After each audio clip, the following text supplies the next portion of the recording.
आपलं छोटंसं कार्य घेतलंय मी. 1600 एकर्सची जमीन भोरमध्ये आपल्याला ग्रीन करायला, म्हणजेच वृक्षरोपण तिथे चालू केलेलं आहे. हे कुणी ड्युटी भेटली आहे आणि ती नक्कीच पार पाडायची हे आहे. कोणाचं आहे? हे आपल्याला दिलेली ड्युटी आहे सरकारची. खेड तालुक्यातील गेल्या 4 पिढ्यांहून अधिक चालत आलेली सर्वात जुनी पेढी, विश्वास हीच परंपरा, सोने चांदी हिरे मोती दागिने नवग्रह खडे मिळण्याचे एकमेव ठिकाण वापगावकर लक्ष्मी ज्वेलर्स. प्रोप्रा परेश माऊलीशेठ वापगावकर, बाजारपेठ वेशी शेजारी, राजगुरुनगर. 9850919999. नमस्कार, मी सिद्धेश कर्नावट, तुम्हा सर्वांचा मित्र फोकस महाराष्ट्रमध्ये आपल्या सर्वांचं सहर्ष स्वागत. आज अनेक दिवसांनंतर पुन्हा तुम्हा सर्वांना पॉडकास्टच्या माध्यमातून भेटायला आलो. ही तयारी आहे उद्याची, ही तयारी आहे पुढच्या भविष्याची. पॉडकास्ट करणं सोपं नसतं. बातमीदार म्हणून मी जेव्हा, पत्रकार म्हणून मी जेव्हा समाजासमोर येतो तेव्हा तो एक वेगळा रोल असतो. मात्र पॉडकास्ट म्हणून एखाद्याचे अनुभव शेअर करणं किंवा त्याच्याकडनं अनुभव ऐकून घेणं हे फार अवघड असतं. आज माझ्याबरोबर आपल्या खेडची लेक, एकमेव एव्हरेस्टवीर सुविधा तळेकर आहे. नमस्ते. सुविधा, नमस्ते. जय महाराष्ट्र. मनापासून जय शिवराय. राजगुरुनगर नाही तर खेड तालुका किंवा चाकण पण नाही, खेड तालुक्याची एकमेव अशी लेक जी एव्हरेस्ट चढली आहे.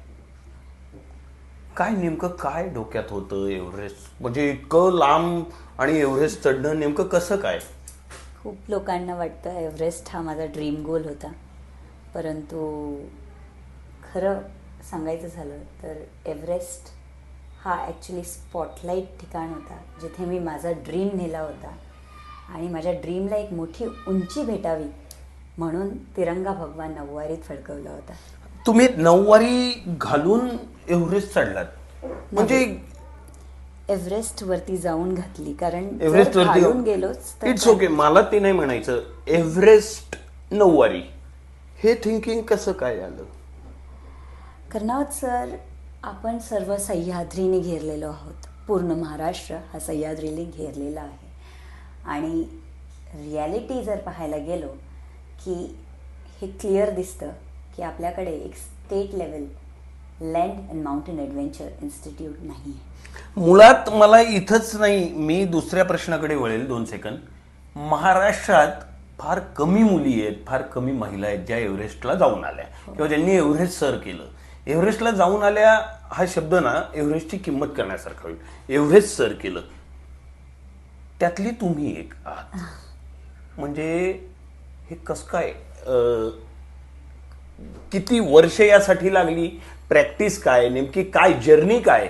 मला सुविधा तळेकर कडलग यांना फक्त पॉडकास्टला नाही बसवायचं किंवा त्यांच्याबरोबर गप्पा मारायच्या असं जर म्हणालं तर तेवढं ठीक राहील. सो येस, जर्नी ही 8 वर्षाची होती एव्हरेस्टच्या अगोदरची, आणि त्यानंतर ही प्रॅक्टिस चालूच आहे. आणि ह्या सर्वांपाठी मुद्दा हाच होता की माउंट एव्हरेस्ट किंवा एक पर्टिक्युलर स्वप्न हे जोपासण्यासाठी कुठलंही वय, कुठलेही बंधनं नसतात. स्वप्न हे फक्त डेडिकेशनने पूर्ण केलं जातं, कन्सिस्टन्सी द्यावी लागते, डेली प्रॅक्टिस करावं लागतं. आणि हो, एक महिला म्हणून जन्माला आली, मुलगी म्हणून जन्माला आली, त्यावेळेला मला सांगितलं गेलं होतं की मुलीनं स्पोर्ट्समध्ये भाग घ्यायचा नाही. आपल्या घरातल्या मुली स्पोर्ट्समध्ये नसतात. छान धावपट्टू होते, छानसे थ्रोबॉल प्लेयर होती, आणि कॉम्पिटिशन्सच्याच दरम्यान घरच्यांनी सांगितलं, बेटा सुविधा, हे आपलं काम नाही, मुलींनी करायचं नाही. मग मुलींनी करायचं नाही, ही मुलगी तिकडे वळली कशी? मुलीने वाट पाहिली, खूप सारी वाट पाहिली. लग्न होऊ दिलं, मुलं होऊ दिली, कारण म्हणतात की मुलगी जर स्पोर्ट्समध्ये असली तर तिला कदाचित पुढे जाऊन बाळ होण्यात त्रास होईल. मग मी म्हटलं चला आता ही रिस्पॉन्सिबिलिटी ह्या जन्माला येऊन पूर्ण करायची पहिली, आणि मग नंतर स्वप्न पूर्ण. म्हणजे लग्न झाल्यानंतर म्हणजे तुम्ही एव्हरेस्ट सर केलं हे ठीक आहे. एव्हरेस्ट सर करायच्या आधी मुलं होती की नंतर झाली? एव्हरेस्ट करण्या अगोदर मुलं होती. एव्हरेस्ट सर करण्या अगोदर तुम्हाला मुलं होती? एक तर जगात एव्हरेस्ट सर करणं सोपं नाही. त्यात ही मुलगी ज्या माझ्यासमोर बसल्यात, मी ही हा शब्द वापरला कारण वी आर अ सेम. आम्ही एका वयाचे आहोत आणि त्या माझ्या एक चांगल्या फ्रेंड सुद्धा आहेत. असं नाहीये की मी त्यांना आज ओळखतो. एव्हरेस्ट सर करणं हे सोपं नाही. तुम्ही एव्हरेस्ट सर केलं. एव्हरेस्ट सर करणं मॅरिड गर्ल्सना तर अजिबातच सोपं नाही. तुम्ही ते सुद्धा करून दाखवलं. एव्हरेस्ट सर करणं मॅरिड असताना त्यांना मुलं असणं हे तर अजिबातच नाही. मग याच्यात फॅमिली बॉन्डिंग किती होतं किंवा फॅमिली सपोर्ट काय होता? 100%. मिस्टर काय करतात तुमचे? त्यांचं गॅरेज आहे, यूज कार शोरूम आहे. ते यूज कार्समध्ये सुद्धा डील करतात आणि गॅरेज सांभाळतात. त्यांचा पूर्ण सपोर्ट आहे का? अगदी. मिस्टरांचा जर सपोर्ट आहे तर पती पत्नीचं नातं हे फक्त पती पत्नीचं नसतं, ते मित्रांचं सुद्धा असतं. अगदी ते उत्तम मित्र मर्यादित असतात. मग याच्यात तुमचे सासू आल्या किंवा फॅमिली मेंबर्स आले, त्यांचा किती सपोर्ट आहे? त्यांचा कधीच मला ऑब्लिगेशन्स नाही आले, त्यांनी ऑब्जेक्शन्स नाही घेतल्या. त्याच्यामुळे तो खूप मोठा सपोर्ट झाला. म्हणजे तुला जे हवंय ते तू करू शकतेस एवढा सपोर्ट आहे. मला स्वप्न पाहायला आणि स्वप्नाची भरारी उडवायला परवानगी दिली, ती मोठी गोष्ट माझ्यासाठी. फार छान वाक्य वापरलं. स्वप्न पाहायला आणि स्वप्न भरारी सह पूर्ण करायला फार आवडतं. फार सुंदर वाक्य आहे आजच्या युवकांना. त्याच्यानंतर मी तुम्हाला अजून एक प्रश्न विचारेन. काल जेव्हा आपलं बोलणं झालं की तुम्ही माझ्याकडे येणार आहात गप्पा मारायला, तर मी तुम्हाला मुद्दाम आग्रह केला की आपण एक गप्पा मारूया, पॉडकास्ट करूया, कॅमेऱ्यासमोरच गप्पा मारूया. तुम्ही आधी नाही म्हणालात पण नंतर हो म्हणालात. ह्या सगळ्यामध्ये तुमच्याबरोबर बोलणं झाल्यानंतर मी मोबाईलवर गुगलवर चेक केलं, एव्हरेस्ट सर करण्यासाठी निदान 35 ते 40 लाखाचा खर्च असतो. तुम्ही निश्चितच इतक्या मोठ्या घरच्यातून अजिबातच नाहीये की ऍट ए टाइम 35-40 लाख रुपये खर्च करू शकता. नक्कीच तुमचं हस्बंड म्हणजे जे माहेर आहे ते तर आहे, सासरकडचा परिवारही इतका मोठा नाहीये की तो ऍट ए टाइम 40 लाख रुपये एखाद्या ऍडव्हेंचरसाठी खर्च करू शकतो. हे कसं काय जमलं? हे पहा, मी ध्येयवेडी झाली होती आणि मला जेव्हा लहान होती तेव्हा आर्मी सर्व करायची स्वप्न होते. ते स्वप्न माझं अपूर्ण राहिलं होतं. आता मी ठरवलं होतं की जर मी बॅज नाही लावू शकले तर मी फ्लॅग तर नक्कीच लावणार आणि त्यासाठी मी काहीही करायला तयार झाली होती. बरं, देशाचं जर नाव उंचाईवरती आपल्याला पुन्हा एकदा न्यायचं आहे तर त्यासोबत एक महत्वाचं कार्य. सुविधा एक सेकंद अडवतो. तुम्ही आता उंचाई वगैरे तुमची थोडीशी भाषेची जी पद्धत आहे ना ती मुंबईकडची वाटते. तुमचं शिक्षण कुठलं आहे? माझं शिक्षण मुंबईलाच झालं. 50% स्पॉन्सर्ड होतं. कॉन्व्हेंट स्कूलमध्ये झालं आहे माझं शिक्षण. सेंट अँथनीजची विद्यार्थिनी मी. पुन्हा अडवतो, तुम्ही सेंट अँथनीज म्हणजे यारी रोडचं जवळपास सांगताय? अगदीच. आय नो, मला माहिती आहे. ह्या सगळ्यामध्ये ना त्या मुंबईच्या मुलीला हे गावाकडचं माती हवा जमतो का? ऑब्व्हियसली जमतो. पोल्युशन कुणाला आवडतो? अच्छा, म्हणजे तुम्ही हे 100% म्हणता की मुंबईच्या पोल्युशनपेक्षा माझं आपलं गाव बरं गाड्या? खूपच भारी, खूपच भारी. म्हणजे तुम्ही जगामध्ये ॲडव्हेंचर, टुरिझम ह्या सर्वांकडे वळण्या अगोदर एकदा आपल्या गावी फिरून पहा आणि गावातल्या दर कोपऱ्याला एकदा छानून बघा. तुम्हाला जो सॅटिस्फॅक्शन तिथे भेटेल तो नक्कीच कुठल्याही ट्रॅम्पोलिन पार्कपेक्षा वरचा असेल. माहिती नाही, पण अनेक जुने तत्ववेत्ते म्हणून गेले की गड्या आपला गाव बरा.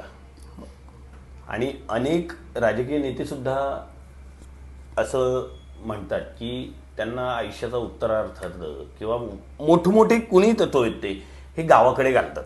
अगदी. तुम्ही त्याच मताच्या का? हो. इतकी शिकलेली मुलगी जिने कॉन्व्हेंटमध्ये शिक्षण घेतलं ती सुद्धा गावाकडे राहण्याची इच्छा ठेवते. मात्र आजचे युवक जेव्हा विचार करतात की आपल्याला शहरात मोठं व्हायचंय, शहरात जायचंय, माफी असावी साहेब. याच्यात मोठा मुद्दा हा आहे की माझ्या गावामध्ये अनएम्प्लॉयमेंटमुळे लोकांना जावं लागतं. हे मुलांचे उच्च विचार नाहीत की शहराकडे जायचं, मजबुरी आहे. पोटाला लागणारी ती जी काय म्हणतो आपण तो फास आहे जो तुम्हाला तिकडे घेऊन जातोय. पोटाला लावणारा फास आहे जो शहराकडे वळवतो. सुविधा फक्त ॲडव्हेंचरमध्येच मोठी नाही आहे, तो विचारांनी सुद्धा फार मोठी आहे हे मला आता जाणवलं. सुविधा, आपण वेगळ्या विषयाकडे चाललो होतो, परत टर्न घेऊ आणि आपल्या मुद्द्याकडे येऊया. अगदीच. मला आता एक सांगा, 35 ते 40 लाख खर्च तो कसा काय मॅनेज केला? सर, हे जे स्वप्न मला सांगता पण येत नव्हतं मिस्टरांना की 35 लाख याला खर्च आहे. ज्या दिवशी मला हे स्वप्न पूर्ण करायचं ठरलं ते होतं माउंट नूनवरून रिटर्न येताना. 7135 metres without oxygen, bronchitis first sight patient जाऊन समिट करून आलं आहे, जे की घरच्यांनाही डिनायल होतं. मैत्रीण, जवळची मैत्रीण, म्हणजे अगदी जवळची मैत्रीण, तिला बोलता येईना की बाळा तू इथे थोडंसं थांबून घे. तर तिने पहिली बुटं बक्षीस केली. बुटं काय स्वस्त नाही, 2-2.5 लाखाचे बुटं तिने फक्त शूज 2.5 लाखाचे. हो, ते गिफ्ट केले. आणि मग समजवलं की तुझा ब्रॉन्कायटिस फर्स्ट साईट डिटेक्ट झालाय, तू प्लीज तुझ्या हेल्थला प्रायोरिटी दे आणि थांबून घे. पण एकदा जे माणूस ध्येय वेडं झालं ना, तर त्याला थांबवणं जरा अवघड होतं. पण हे पण लक्षात ठेवायचं होतं. मी तिला त्याच मोमेंटला आणि घरच्यांनाही त्याच मोमेंटला हे सांगितलं होतं, मला माहिती आहे तुमचा जिव्हाळा हा तुम्हाला थांबवतोय, तुम्हाला सांगतोय, पण इमोशन्सला एक वेळा बाजूला ठेवूयात आपण आणि ह्या गोष्टीला जवळून पाहूयात. मला जर भीती वाटली, मला माझी मुलं प्रिय आहेत, मी पहिला निर्णय माझ्या मुलांच्या फेवरमध्ये घेईन आणि रिटर्न येईल. तुम्ही टेन्शन नका घेऊ, आय विल मेक इट. तसंच एव्हरेस्टच्या वेळेला झालं. आता एव्हरेस्टच्या खर्चामध्ये एक बुटाचा खर्च निघून गेला होता आणि डाऊनसूट, गिअर्स, हे सगळे मला जे बाय करायची परिस्थिती आली होती ती मला यूज करण्याकरता अवेलेबल झाली.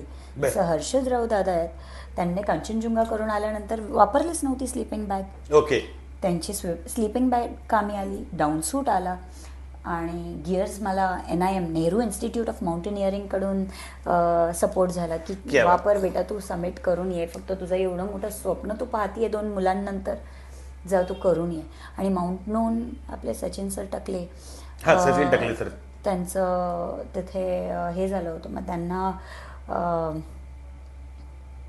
खरं तर आम्ही तिथे याच्यासाठीच गेलो की सरांची पण भेट होईल आणि ह्या शिखराला सर करता आलं तरच एव्हरेस्ट करता येईल. तिथून खाली येतानाच निर्णय घेतानाच मला थरकाप झाला. 35 लाख हजबंड हो म्हणतील का? बरं, आम्ही standard category, middle class family आहे, आम्ही काय एवढं उंचावीवर नाहीच आहेत. आणि आपण ज्यावेळेस त्यातून मुळात श्रीमंतांची मुलं ही मस्ती करतच नाही. आपण मध्यमवर्गीयांची मुलं जी असतो ती अशी काहीतरी स्वप्न घेऊन फिरतो की जे आयुष्यात फार कमी मुलांचं होतं. आणि तुम्ही नशीबवान आहात की तुम्हाला इतके चांगले हस्बंड मिळाले, तुम्हाला इतक्या चांगल्या सासूबाई मिळाल्या, ज्या तुमच्या सोबत असतात. 2 मुलांचा सर खर्च उचलून त्यानंतर एका व्यक्तीने आपल्याला पाठिंबा देणं हीच माझ्यासाठी खूप मोठी गोष्ट होती. सांगूच कशी मी मिस्टरांना की एवढी मोठी रक्कम आहे त्याला असोसिएटेड. मग एक दिवशी असंच ऐकलं कॉन्व्हर्सेशन त्यांचं त्यांच्या मित्राशी की यार तिची लढाई आणि ती जितकं डेडिकेशन देते, मी नाही म्हणू कोणत्या तोंडाने तिला, मला माहिती आहे खर्च खूप आहे. मग मला कॉन्फिडन्स आल्यानंतर मी मिस्टरांना सांगितलं की हो खरंच आहे आणि एवढे जमा झालेत बरं काय एव्हरेस्टसाठी. 8 वर्षांचा प्रवास. हो. ह्या 8 वर्षांच्या प्रवासात काय काय म्हणजे नेमकं कष्ट काय काय? माझं बाळ 6 महिन्याचं होतं ज्या वेळेला मी प्रॅक्टिस चालू केली. बाळाला फीड ही अशी बाजूला करून बाळाला मैत्रिणीकडे ठेवायची की बाळ जागं होईपर्यंत, लहान बाळ जागं होईपर्यंत मला सीडी चढू दे. मग 15 मजला मी सीडी चढायचं उतरायचं, चढायचं उतरायचं, असे 6 वेळा झाल्या, 8 वेळा झाले. पण बाळ मला तेवढं वेळ देत होतं म्हणून मला अजून एक्सटेंड करता आलं. हे तुम्ही दररोज करत होता? 15 मजले चढणं उतरणं, अगदी 6 वेळा, 8 वेळा, 10 वेळा. सर, प्रॅक्टिस आणि कन्सिस्टन्सी. आज तुम्ही प्रॅक्टिसच्या बाहेर, उद्या तुम्ही तीच ॲक्टिव्हिटी रिपीट करायला त्रासात याल आणि तिसऱ्या दिवशी निर्णय घ्याल की मी सोडतोय. हे तुम्ही 8 वर्ष केलं. अगदी फुल डेडिकेशन. दररोज 15 मजले जिन्यांमधून, जिने चढणे, जिने उतरणे, आणि हे एकदा नाही, रन करणे, अल्ट्रा रन करणं, त्याच्यानंतर जोर बैठका मारणं. हे फक्त वेडी लोकच करतात. मी तुम्हाला स्पष्टपणे वेडा असं म्हणेन नाही, तर तुम्ही चालेल. जाहीर केलं तरी चालतंय, कारण मी आहे हे मी स्वतः जाहीर करत असते, तर त्यामुळे मला काही वाटणार नाही. असं म्हणतात की एखादं ध्येय गाठण्यासाठी माणसानं वेडं असावं लागतं, आणि तुम्ही त्या आहात का? तर मला त्याचा आनंद वाटतो की ती माझ्या तालुक्यातली कोणीतरी लेक आहे, माझ्या तालुक्यात जन्म घेतलेली मुलगी आहे. एक छंद असावा.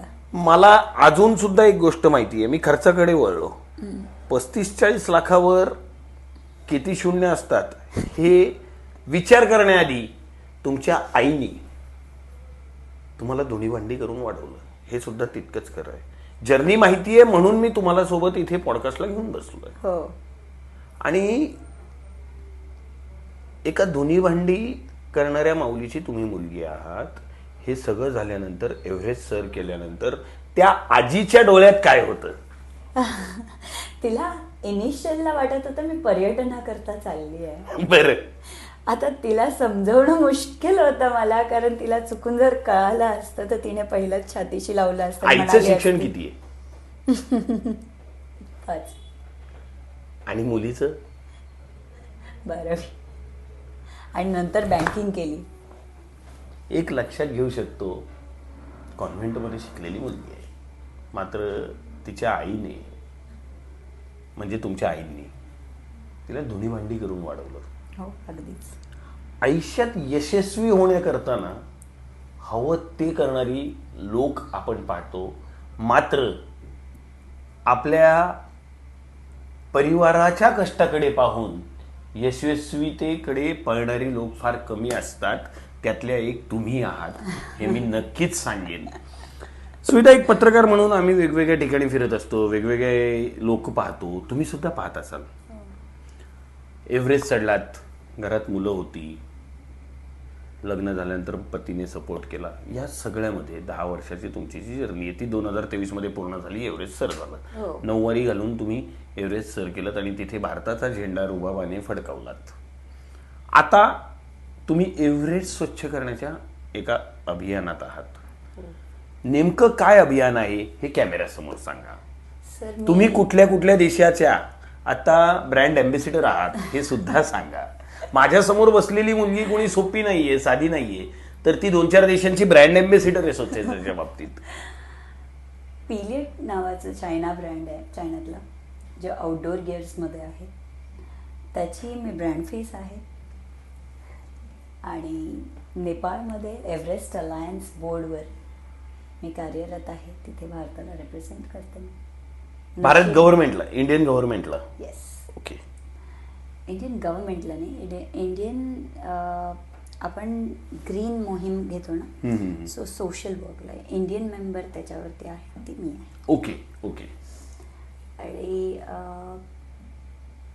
हो, सो तिथे कंट्री रिप्रेझेंटेटिव्ह, त्याच्यानंतर थायलंडमध्ये ॲडव्हेंचर रिप्रेझेंटेटिव्ह, आणि बस आता एवढंच बस झालं. चीन असो, नेपाळ असो, भारत असो किंवा थायलंड असो,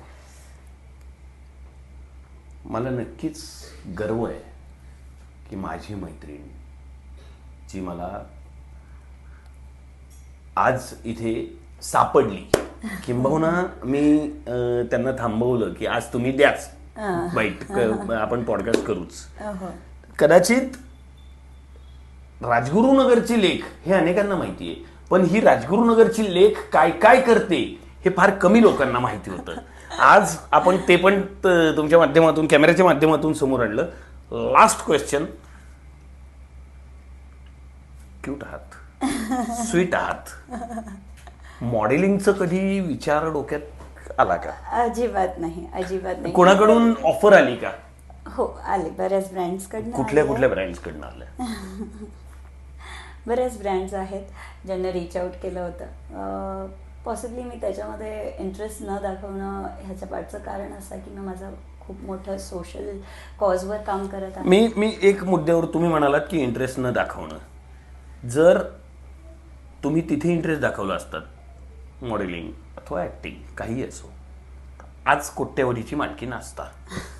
हे तेवढंच सत्य आहे. नाही, तेवढं दूर देवाने नेऊ नये जेवढं मला पुन्हा एकदा सर्वांशी भेटण्यास अवघड जाईल. देवाने तेवढंच ठेवावं जे सर्वांमध्ये मिसळून मी पुन्हा एकदा बोलेल, दादा अरे मला चटणी शेअर कर. Any time. कारण अवघड काय असतं तर ते समाजामध्ये जेव्हा शेअरिंगची वेळ येते ती करता येत नाही हो मोठ्या पदव्यांना आणि मोठ्या चेहऱ्यांना. मी समजू शकतो की आपण जेव्हा साधे असतो ना तो साधेपणा फार कमी लोकांमध्ये असतो. मी निश्चितच समजू शकतो. कॅमेऱ्याच्या समोर मी अनेक लोक पाहतो आणि कॅमेऱ्याच्या मागे सुद्धा मी अनेक चेहरे पाहिलेले आहेत आणि इथवर आलोय ते उगाच असे चेहरे न पाहता नाही आलेले. त्याच्यामुळे अनेक चेहऱ्यांची सवय आहे. हो. अशा मुलीची जर्नी मला आज रिप्रेझेंट करायला मिळाली. मी फार दिवसांपासून त्यांना कॉल करत होतो. आज त्या मला सापडल्या आणि आज मी त्यांना इथे बसवलं या चेअरवर. ऍक्च्युली माझ्या पॉडकास्ट चॅनलचं काम अजून पूर्ण झालेलं नाहीये, पण मी स्वतःला आज थांबवू शकलो नाही की मला सुविधा तळेकर कडलक यांचं पॉडकास्ट घ्यायचंय. मी नाही थांबवू शकलो. माझ्यासाठी ही खूप मोठी गोष्ट आहे की मी केलेलं कार्य हे तुम्हाला आपल्या चॅनलवरती प्रेझेंट करायचं मन केलं. आणि सर तुम्ही सुद्धा जे सिद्धेश हॉलिडेज करून एक प्लॅटफॉर्म उभा केलाय सर, मला नेहमीच तुमच्या मदतीस यावं वाटेल. मला नक्की कळवा काही जर माझ्या साईडनं करायचं असेल. नेपाळमध्ये असो, इथे असो, चायनामध्ये असो, थायलंडमध्ये असो आणि इतर ठिकाणी सुद्धा जिथे माझ्या ओळखी आहेत मी नक्कीच तुम्हाला मदत करायची इच्छा ठेवेन. माझ्या घरच्या सगळ्या तिकीटिंग तर नक्कीच तुमच्याकडे असणार आहेत आणि ती जिम्मेदारी तुम्ही घ्यायचीच. नक्कीच. माझ्या नवीन ऑफिसचं उद्घाटन झालं सिद्धेश हॉलिडेजचं. तेव्हा स्वतः सुविधा हजर होत्या. आदरणीय सुधाताई कोठारी होत्या, आदरणीय रेखाताई श्रोत्रिय होत्या आणि आमचे गुरु महाराज आईच्या हस्ते उद्घाटन झालं. मात्र या सगळ्यात मी दीड महिन्यातच इथे सुविधासोबत बसून गप्पा मारेन असा मी विचार नव्हता केला. आज मी माझ्या ऑफिसमध्ये पहिलं पॉडकास्ट घेतलं आणि निदान मला असं वाटतंय की मी ज्यांच्या सोबत हे पॉडकास्ट करतोय ती खरंच फार मोठी व्यक्ती आहे. अगदी नाही. सुविधा यांच्याकडून आपण 2 ते 3 शब्द असे ऐकले की ते आजच्या युवकांनी निश्चितच आचरणात आणण्याची गरज आहे. जसे नाती कशी सांभाळावीत याच्यावर आपण एक उत्तर दिलं की तुमच्या सासरकडनं तुम्हाला जो सपोर्ट आहे ते सून तशी असेल तर मिळतो. त्याच्याही नंतर ग्रामीण भागात आयुष्य का काढावं या 2 गोष्टींकडे जरी आजच्या युवकांनी लक्ष दिलं तरी तुमचं आयुष्य सफल होईल. याच्याही नंतर मी सुविधा यांना पुन्हा इथे बोलवणार आहे. काहीतरी तुम्ही अजून बरंचसं अचीव्ह करणार आहात. मग काहीतरी अजून चांगलं अचीव्ह केलं की तुम्ही निश्चित इथे या. ऑफिस तुमचं आहे, हा पॉडकास्ट स्टुडिओ सुद्धा तुमचा आहे. सर आता छोटंसं कार्य घेतलंय मी. 1600 एकर्सची जमीन भोरमध्ये आपल्याला ग्रीन करायला म्हणजेच वृक्षरोपण तिथे चालू केलेलं आहे. हे कोणी ड्युटी भेटली आहे आणि ती नक्कीच पार पाडायची. हे कोणाचं आहे? हे आपल्याला दिलेली ड्युटी आहे, सरकारची आहे, वन विभागाची आहे आणि त्याला ग्रीन करण्यामध्ये आपलं कार्य राहणार आहे. वन विभागाच्या आणखी जास्तीत जास्त सहभागी होणारे लोकांनी एकत्र यावे आणि मदत करावी. हे मला माहिती नव्हतं की आपल्या खेड तालुक्याची लेक भोर तालुक्यामध्ये वन विभागाची 1600 एकर जागा तुम्ही ग्रीन करणार आहात. तुमच्यातर्फे ते होणार आहे. तुम्ही त्याच्या ब्रँड अँबॅसिडर आहात. निश्चितच सुविधा जेव्हा पुढच्या वेळेस येतील तेव्हा त्या अजून कुठल्या तरी मोठ्या ब्रँडच्या अँबॅसिडर असोत आणि त्यांच्या पुढे मागे निश्चितच अजून 2-4 गाड्या असोत ही मनापासून इच्छा. बाकी फोकस महाराष्ट्राचे आज पहिलं पॉडकास्ट येणार आहे. याच्यानंतर सुद्धा अनेक येतील. मात्र सुविधा यांच्याबरोबर पुन्हा गप्पा मारायला मला आवडेल हे मी निश्चितच सांगतो. धन्यवाद. आता आपल्या राजगुरुनगर शहराच्या अगदी जवळ म्हणजे शिरोलीमध्ये पुणे नाशिक महामार्गालगत भव्य 3 मजली इमारत भाड्याने देणे आहे. तर आता आपल्या हॉस्पिटल, बँक, पतसंस्था, शालेय अभ्यासिका किंवा अन्य अनेक महत्त्वाच्या गोष्टींसाठी तब्बल प्रत्येकी 2500 स्क्वेअर फुटाचे 3 मजले भाड्याने देणे आहे. तर आजच संपर्क करा. वस्ताद मुन्नाभाई शेख, 94 23 22 8007 89 75 62 21 83.